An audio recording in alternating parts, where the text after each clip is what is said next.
ধানের শীষের ভোটকে বাতিল দেখে সেখানে দাঁড়িপাল্লার ভোটকে প্লাস দেখানো হয়েছে। এমনি হাসান জাফির তুহিন, আপনারা তাকে জানেন, তিনি কৃষক দলের সভাপতি এবং বিএনপির একজন প্রভাবশালী নেতা।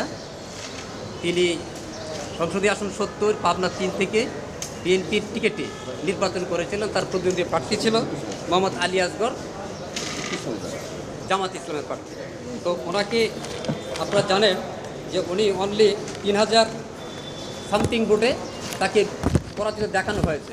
এবং এই যে তাকে পরাজিত দেখানো হয়েছে, সেখানে যেটা ছিল সেটা হলো ভোট কারচুপি, তার ভোট বাতিল করা এবং অপটিক্যাল ব্রাইটেনার, কালার গার্ড এবং জার্ড লক সমৃদ্ধ অ্যাডভান্স ফর্মুলায় এলো নতুন রে ডিটারজেন্ট পাউডার। ভোটকে বাতিল দেখে সেখানে দাঁড়িপাল্লার ভোটকে প্লাস দেখানো হয়েছে।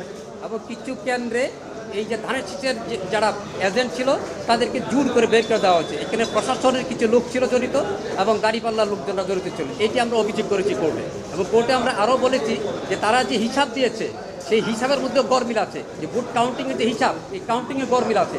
আমাদের যে সমস্ত ভোট ক্যান্সেল দেখানো হয়েছে এইগুলোতে গরমিল আছে। এই গরমিলকে আমরা কোর্টে সুস্পষ্টভাবে ধরিয়ে দিয়েছি যে এই যে দেখেন এইভাবে আমাদের ভোটটা কম দেখানো হয়েছে। কোর্ট সেটি দেখে তার এই মামলাটাকে আমাদের নির্বাচনী মামলা নাম্বার 31/2026 এটাকে অ্যাডমিশন করেছেন এবং ইলেকশন কমিশনকে নির্দেশ দিয়েছেন এই মামলা সংক্রান্ত এবং এই ইলেকশন সংক্রান্ত যত ব্যালট পেপার সরঞ্জামাদি আছে যেগুলি সবগুলি রক্ষণ করার জন্য। এবং এটাকে 14/6 আবার তারিখ দিয়েছেন কোর্ট, দিয়ে সেটা শুনানি হবে ইনশাল্লাহ।